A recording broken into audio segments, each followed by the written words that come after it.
Hello friends, welcome back to our channel Rishvika's kitchen. അപ്പോൾ ഇന്ന് നമ്മൾ ഉണ്ടാക്കാൻ പോകുന്നത് ഉച്ചയ്ക്ക് ബാലൻസ് വരുന്ന ചോറുണ്ടല്ലോ, അത് വെച്ചിട്ട് നമുക്കൊരു ചപ്പാത്തി വൈകുന്നേരത്തേക്ക് ഉണ്ടാക്കാം കേട്ടോ. ചപ്പാത്തി, വീറ്റ് പൊറോട്ട എന്ത് വേണമെങ്കിലും നമുക്ക് പറയാം. പക്ഷേ ഇത് എന്തുകൊണ്ട് ഉണ്ടാക്കുമ്പോൾ നല്ല സോഫ്റ്റ് ആയിരിക്കും കേട്ടോ ചപ്പാത്തി. അപ്പോൾ നമുക്ക് കുറച്ച് ചോറും ഒരു മുട്ടയും ആവശ്യത്തിന് ഉപ്പും കൂടി ഇട്ടിട്ട് മിക്സി ജാറിലൊന്ന് ബ്ലെൻഡ് ചെയ്തെടുക്കാം. അതിലേക്ക് പിന്നെ നമുക്ക് ആവശ്യത്തിനുള്ള ഗോതമ്പ് പൊടിയും കൂടി ഇട്ടിട്ട് നല്ലോണം ഒന്ന് മിക്സ് ചെയ്തെടുക്കാം കേട്ടോ. നല്ലോണം ഒന്ന് കുഴച്ചെടുക്കാം. എന്നിട്ട് നമുക്കത് 10 മിനിറ്റ് റെസ്റ്റ് ചെയ്യാനായിട്ട് മാറ്റി വയ്ക്കാം. നമുക്ക് 10 മിനിറ്റിന് ശേഷം നമുക്ക് ഈ മാവ് നല്ല സോഫ്റ്റ് ആയിട്ടുണ്ടാവും കേട്ടോ. നമുക്കിനി ഇത് ഉരുട്ടിയെടുക്കാം. ഞാനിവിടെ ഒരു 5 ബോൾസാക്കി ഉരുട്ടി വെച്ചിട്ടുണ്ട്. ഇനി നമുക്കത് പരത്തുമ്പോൾ നമ്മളത് മാവ് നല്ല സോഫ്റ്റ് ആയതുകൊണ്ട് തന്നെ നമുക്ക് കുറച്ച് മാവൊന്ന് സ്പ്രെഡ് ചെയ്തിട്ട് വേണം പരത്തിയെടുക്കാൻ കേട്ടോ. നല്ല സോഫ്റ്റ് ആയിട്ടുണ്ടാവും മാവ്. അപ്പോൾ നമുക്ക് പരത്തിയെടുക്കാം. പരത്തിയിട്ട് മുകളിൽ നമുക്ക് ഓയിലോ വെളിച്ചെണ്ണയോ നെയ്യോ എന്താ ഉള്ളത് വെച്ചാൽ അത് തേച്ച് കൊടുക്കാം. ഞാനിവിടെ നെയ്യാണ് കേട്ടോ തേച്ച് കൊടുക്കുന്നത്.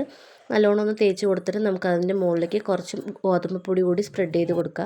എന്നിട്ട് നമുക്കത് കത്തി വെച്ചൊന്ന് കട്ട് ചെയ്തെടുക്കാം കേട്ടോ. എന്നിട്ട് നമുക്ക് ഈ വീഡിയോയിൽ കാണുന്ന പോലെ ഒന്ന് മടക്കിയിട്ട് നമുക്കതൊന്ന് ജസ്റ്റ് ഒന്ന് വലിച്ചിട്ട് ഒന്നും കൂടെ ഒന്ന് ഉരുട്ടിയിട്ട് നമുക്ക് പരത്തിയെടുക്കാം കേട്ടോ.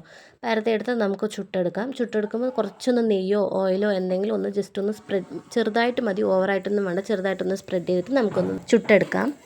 നല്ല ടേസ്റ്റ് ഉണ്ടാവും, നല്ല സോഫ്റ്റും ആയിരിക്കും കേട്ടോ. അപ്പോൾ ഇത് ഞാൻ മക്കൾക്ക് വീറ്റ് പൊറോട്ട എന്ന് പറഞ്ഞിട്ടാണ് ഉണ്ടാക്കി കൊടുത്തത്.